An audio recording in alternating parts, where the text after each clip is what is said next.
संविधान ही भारत की ढाल और तलवार है। इसे थामे रखना हम सबका धर्म है। अधिकार तभी फलते फूलते हैं जब कर्तव्यों की जड़ें गहरी हों, एकता की गांठ मजबूत रहे, तभी लोकतंत्र अडिग रहेगा। जागरूक नागरिक ही सशक्त गणतंत्र की पहचान है।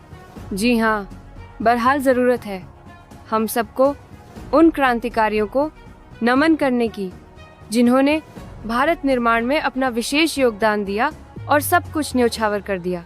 आपको बताते चलेगी कि भारत का इतिहास अनेक संघर्षों, बलिदानों और ऐतिहासिक संकल्पों से भरा हुआ है। इन्हीं संकल्पों का साकार रूप है 26 जनवरी, वह दिन जब भारत ने औपचारिक रूप से स्वयं को एक गणतांत्रिक राष्ट्र घोषित किया। 26 जनवरी 1950 को भारतीय संविधान के लागू होते ही देश ने औपनिवेशिक शासन की अंतिम छाया को त्याग कर जनता द्वारा, जनता के लिए और जनता के शासन की व्यवस्था को स्वीकार किया। इस दिन भारत के नागरिकों को न केवल समान अधिकार प्राप्त हुए, बल्कि न्याय, स्वतंत्रता, समानता और बंधुत्व जैसे मूल मूल्यों को संवैधानिक संरक्षण भी मिला। संविधान ने यह सुनिश्चित किया कि भारत का प्रत्येक नागरिक, चाहे वह किसी भी जाति, धर्म, भाषा या क्षेत्र से हो, कानून की दृष्टि में समान रहेगा। भारतीय संविधान विश्व का सबसे विस्तृत लिखित संविधान है। इसके शिल्पकार डॉ.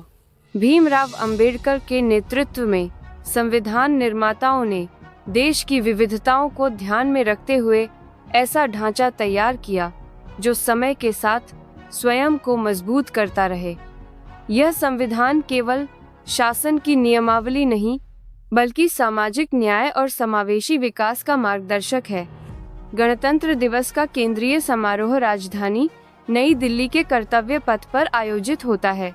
राष्ट्रपति द्वारा राष्ट्रीय ध्वज फहराया जाता है और इसके बाद तीनों सेनाओं की संयुक्त परेड देश की सुरक्षा, क्षमता, अनुशासन और साहस का प्रदर्शन करती है। राज्यों और केंद्र शासित प्रदेशों की झांकियां भारत की सांस्कृतिक विरासत, लोक जीवन और विकास यात्रा को दर्शाती हैं, जो एक भारत श्रेष्ठ भारत की भावना को सशक्त करती हैं। यह पर्व केवल सरकारी आयोजन तक सीमित नहीं रहता।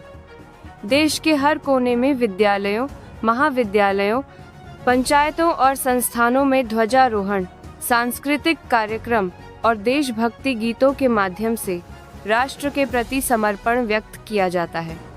बच्चे, युवा और बुजुर्ग सभी मिलकर लोकतंत्र के इस उत्सव में सहभागी बनते हैं।